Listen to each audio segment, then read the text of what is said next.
Alien Heroes, Plassau, July 1944. One hot day in July, about 3 weeks after our arrival, our lunch is interrupted by an unusual sight. We are working in the Planierung Commando that day, digging and leveling the hilltop right above the camp. We are sitting on the slope and eating our soup directly overlooking the camp's main square where large covered vans appear. Men and women in civilian clothes descend from the vans and are roughly herded into the SS command barrack. The civilians are well dressed and have an air of independence about them, like people, not like camp inmates.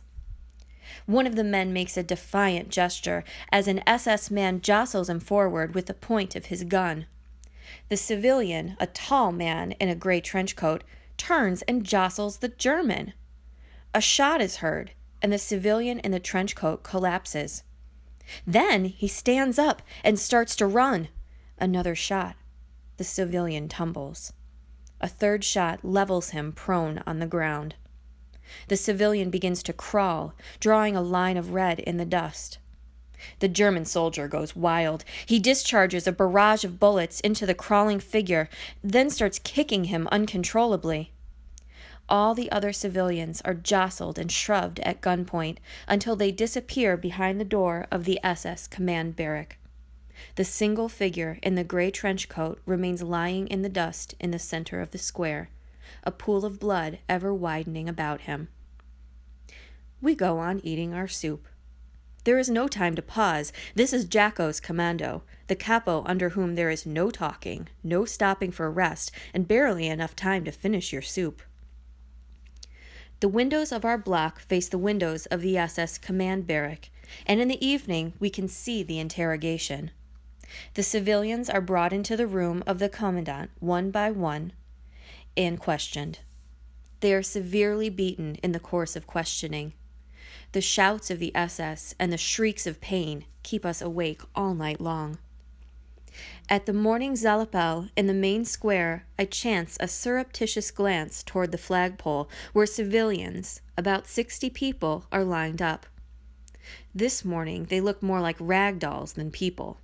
They are haggard, disheveled, and stand in a scraggly formation like doomed souls. The only human emotion visibly animating them is fear. From time to time I watch them as I work from our site on the mountain. I see them being marched to a barrack off the square. What will they do to them?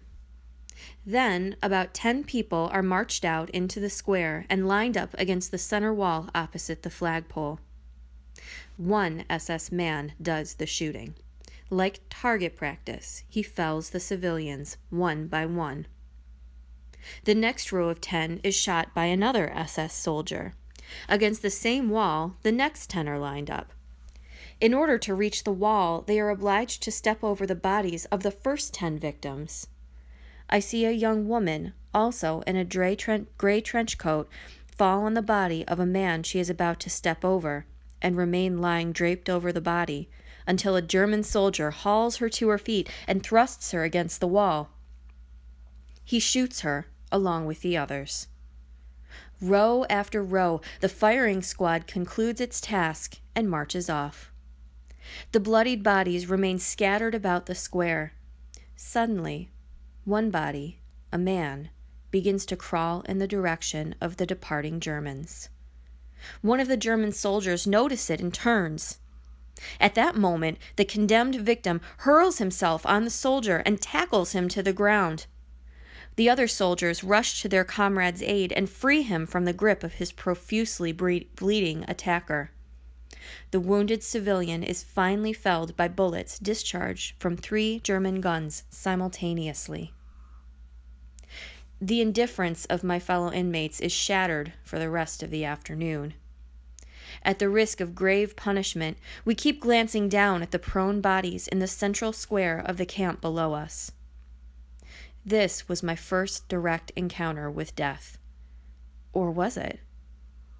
What we had just witnessed, and its aftermath, dead bodies strewn in the dust, gray, indifferent, colored by pools of blood, was this death?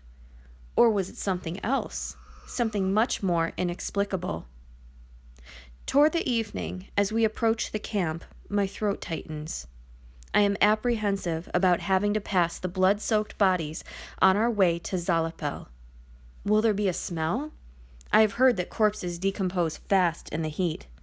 These corpses have lain in the sun all day. To my great relief, by the time we reach the camp, the corpses have been cleared away. The square is empty except for the large pools of blood. After Zalapel, we are ordered to carry pails of water from the well beyond the last barrack and wash and sweep away the blood. Touching the blood with my broom creates a curious bond with the fallen victims. Grief, compassion, and fear, successfully repressed on the mountain, now well up in an overwhelming tide. I can barely control my nausea. Who were they? These men and women in elegant trench coats with dignity intact. Who were they, and what had they done to be crushed so ruthlessly, so cruelly? What did their last defiant gesture mean? Oh, how I hurt for them. How I hurt for these alien heroes, for the futility of their heroism.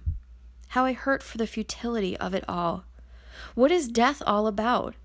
What is life all about?